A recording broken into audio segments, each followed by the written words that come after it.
Greetings, fellow colleagues, members of the executive leadership team, high school administrators, community college curriculum administrators, and leadership program directors. My name is Greg Whitmore, and I'm here today to discuss with you the projected workforce shortages that are currently impacting the manufacturing sector, the main causes of these shortages, and solutions that can be put in place by not only manufacturing companies like the one I work for, but high schools, community colleges, and partnerships between them all in the form of corporate-sponsored STEM programs in middle and high schools, along with corporate-sponsored community college programs and trade school apprenticeship programs.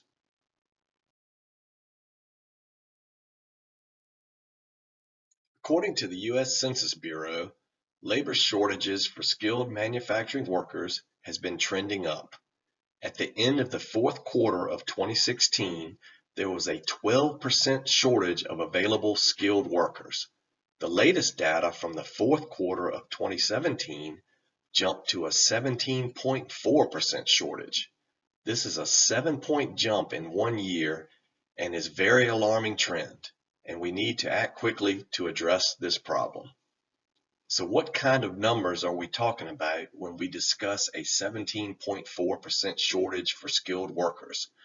Deloitte and the Manufacturing Institute reports that by 2025, the United States will need around 3.5 million manufacturing jobs, and close to 2 million of those jobs will go unfilled because there is a trade and skill gap within the current pool of available employees. According to Deloitte, this has a potential economic impact of $2.5 trillion.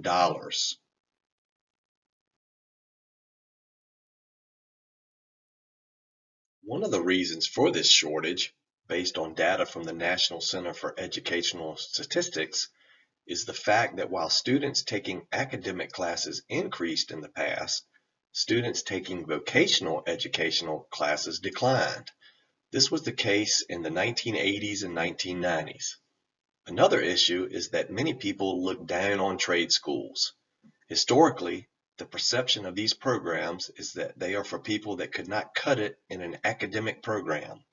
Parents and students need to be supplied with accurate information.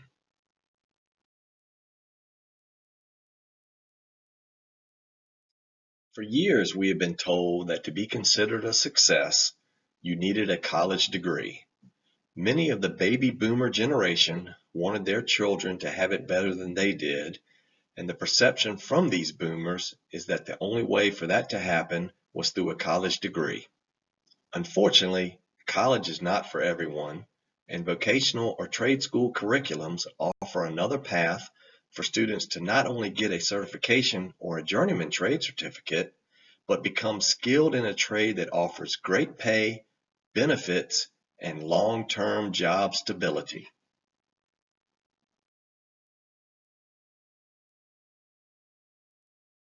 Another cause for the gap in skilled workers is the fact that around 2.7 million skilled professionals will be retiring in the next 10 years.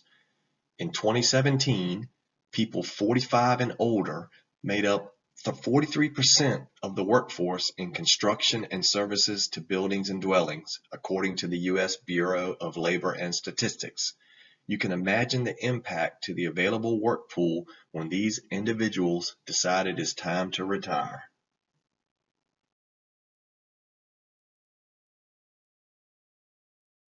Another cause is the fact that students and parents have a misconception of skilled trade wages.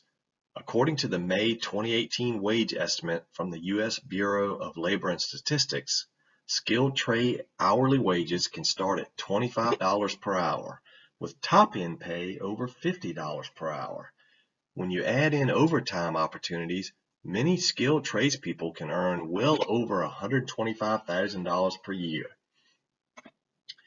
In a March 20th, 2019 survey by BigRents.com, it showed that only 11% of people ages 18 to 24 believe that trade schools could lead to a high-paying job.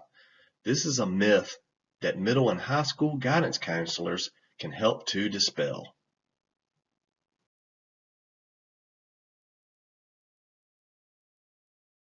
The first line of defense and an easy solution to this problem is through education and support of the students that do not want to go to college or do not want to attend a four-year college program.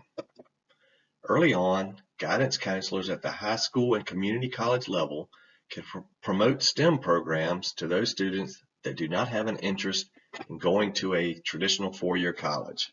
There also needs to be discussions between the school curriculum department and local businesses and manufacturing companies to make sure that they are working together as a partner to identify what types of skills businesses are looking for.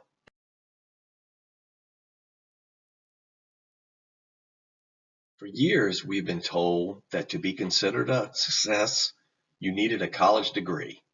College is not for everyone, and vocational and trade school curriculums offer another path for students to not only get a degree, but become skilled in a trade that offers great pay, benefits, and long-term job stability. There is also a tremendous cost savings when you look at the amount of student debt coming out of a traditional four-year college program versus going to a trade school. One can attend a two-year trade school for around $20,000, while a university can run between $100,000 to over $150,000. We can also share success stories of people that did not attend college. Dave Thomas, the founder of Wendy's, Steve Jobs, the founder of Apple, along with Peter Jennings, the anchor for ABC World News Tonight, are just a few of the success stories about individuals that either did not go to college at all or never finished and decided to go down the road of skilled trades.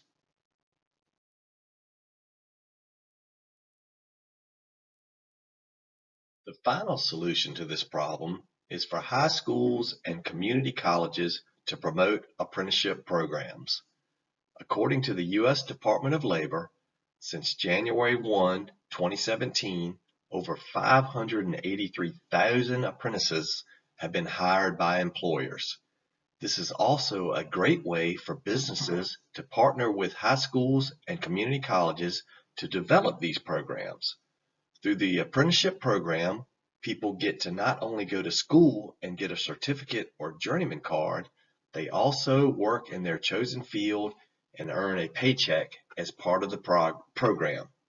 Talk about a win-win situation for not only the school, the business, but for the workers too.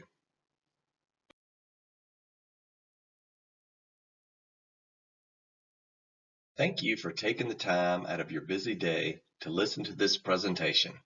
I am certain that by partnering together, we can close this training gap and create success stories for the education system, the manufacturing industry, and the employees too.